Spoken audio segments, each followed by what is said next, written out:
بالله من الشيطان الرجيم. بسم الله الرحمن الرحيم. الحمد لله رب العالمين. الحمد لله الذي هدانا لهذا وما كنا لنهتدي لولا أن هدانا الله. أشهد أن لا إله إلا الله وأشهد أن محمدا رسول الله. اللهم صل وسلم وبارك على محمد وعلى آله وصحبه أجمعين. اللهم إنا نسألك علما نافعا ورزقا طيبا وعملا متقبلا آمين يا رب العالمين. Assalamualaikum warahmatullahi wabarakatuh. Alhamdulillah wa syukurillah. Kita selalu bersyukur karena Allah terus memberikan nikmat kepada kita. Teman sekalian, siang ini masih kita lanjutkan kajian asma wa sifat. Allah disebut dengan Al-Jamil. Al-Jamil, Allah Maha Indah. Allah Maha Indah, keindahan pada namanya, pada sifatnya, pada perbuatannya, dan keindahan yang sempurna. Tidak ada yang melebihi dari keindahan Allah. Dan bahkan keindahan-keindahan yang ada di alam dunia ini merupakan secuil titipan, secuil pinjaman dari Allah SWT. Jemaah yang Allah di dalam hadis riwayat Muslim,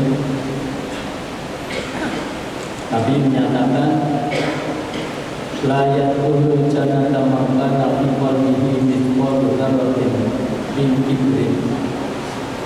Fa qala rajulun inna rajula yuhibbu ayyakuna thawbahu hasanah wa na'luhu hasanah.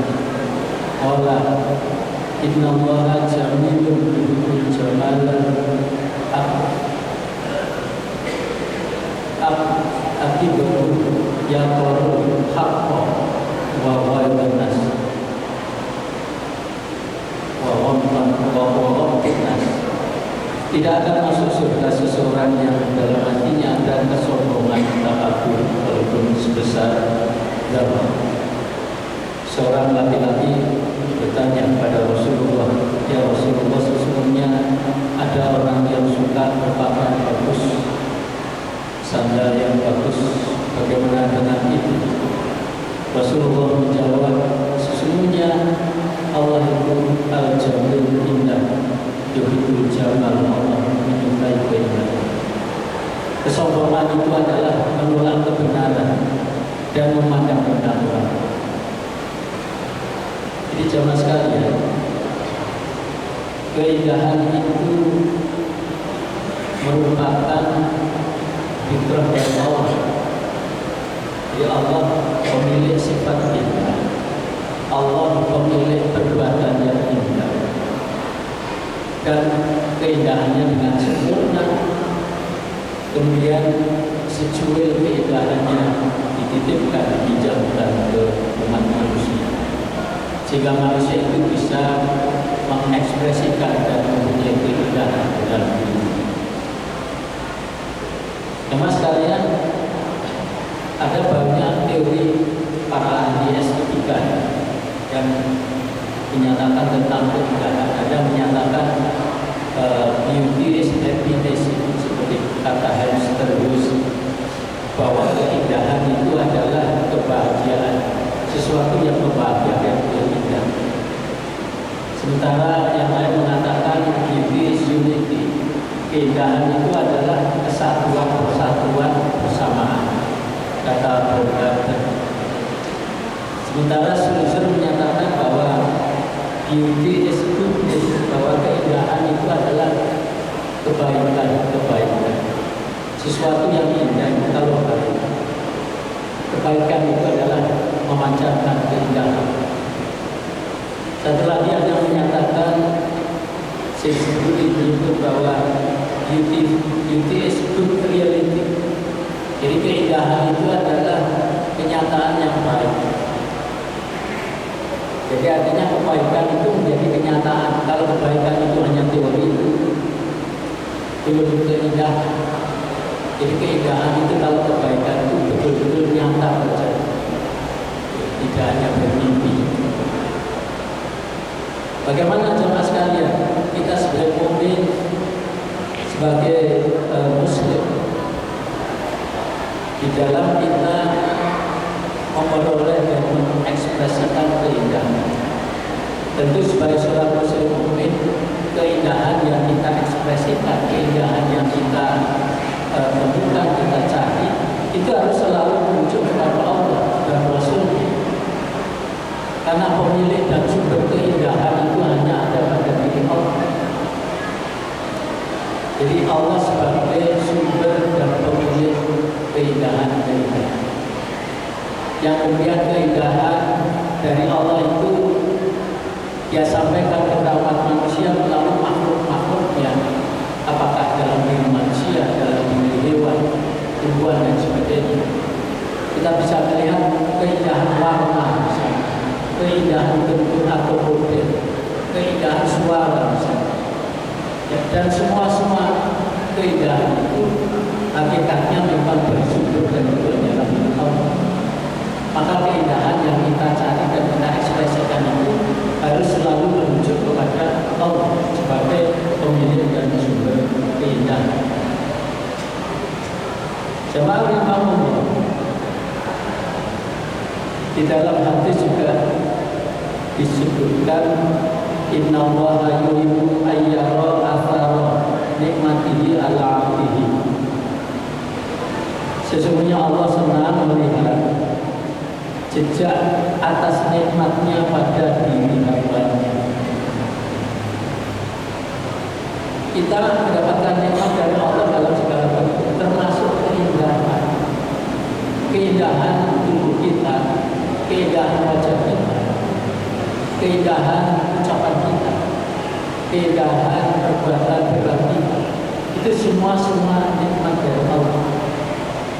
Dan ketika kita mendapatkan itu, kita ekspresikan nikmat keindahan ini. Jadi dengan nikmat Tuhan pun kita sampaikan ke orang lain, dan kemudian kita ucapkan hamdalah. Ucapan hamdalah itu alhamdulillahirabbil alamin, segala puji bagi Allah. Itu mengingatkan kepada kita bahwa kita memuji Allah itu karena kita menerima nikmat, termasuk nikmat keindahan. Jika misalnya seseorang itu ada yang menyebutkan kita itu ganteng, kita itu cantik, ya, kamu suaramu kok tidak, perbuatanmu kok bagus, ya cukup kita mengucapkan alhamdulillah, segala puji bagi Allah. Jadi pujian itu milik Allah. Saya indah itu karena dititipi keindahan dari Allah, bukan karena saya. Itu karena perbuatannya Allah, diri saya menjadi indah, maka alhamdulillah, segala puji bagi Allah. Kalau ingin memuji kepada Allah, jangan memuji saya. Saya itu tidak ada apa-apa. Saya itu bisa indah karena diindahkan oleh Allah. Ucapan saya bisa indah karena diindahkan oleh Allah. Sifat karakter tabiat saya indah karena diindahkan oleh Allah. Jemaah rahimahullah,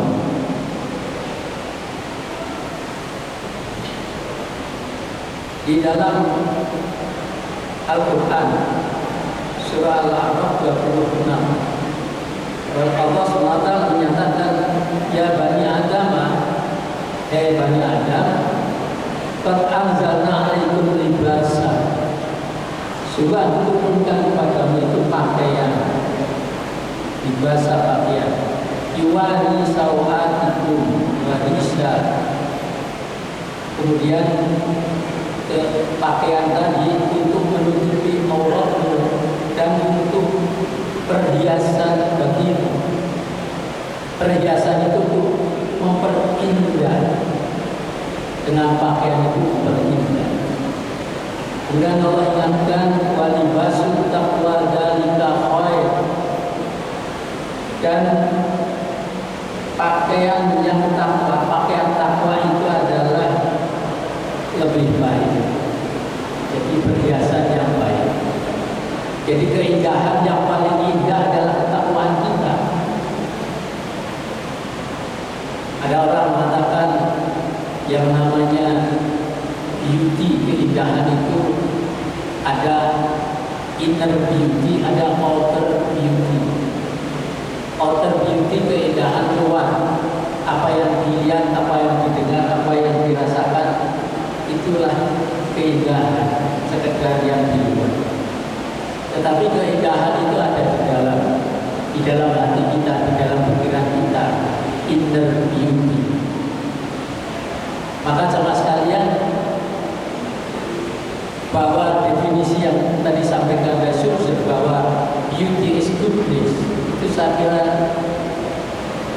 bisa kita lihat bahwa keindahan itu adalah kebaikan.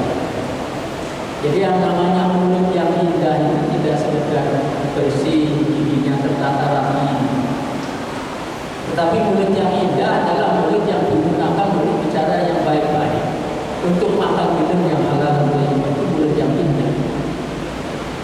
Jadi kaki yang indah itu tidak sekedar kakinya putih, bentuknya bagus, kokoh, tidak secara fisik. Keindahan itu kalau kita gunakan kaki kita untuk berjalan, berlari menuju tempat-tempat yang baik. Jadi pribadi yang indah, tubuh yang indah itu tidak hanya secara fisik, tetapi yang lebih utama adalah bagaimana menggunakan tubuh ini kebaikan-kebaikan. Nah, jemaah sekalian, kalau keindahan itu menyinggung kesedihan biasanya, maka Islam pun memberi garis panduan di dalam kesenian supaya orang mengekspresikan keindahan itu dengan ekspresi yang benar menurut yang maha benar, yaitu Allah.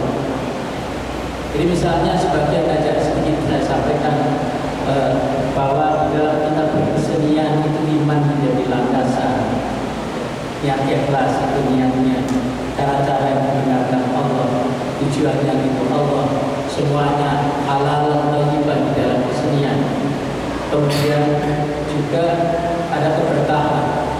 Kesenian itu ikuti syariat Allah, bukan ikuti nafsu manusia.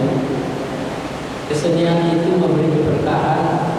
Kesenian itu harus membangun ketakwaan, karena keindahan yang paling indah adalah takwa. Jadi keindahan yang paling indah adalah takwa, sehingga ketika kita berkesenian yang indah-indah tentunya harus membangun takwa dan kesenian itu. Demikian jemaah sekalian yang bisa saya sampaikan, semoga sedikit ini bermanfaat. Terima kasih. Subhanallahumma wa bihamdika asyhadu an la ilaha illa anta astaghfiruka wa atubu ilaik. Assalamualaikum warahmatullahi wabarakatuh.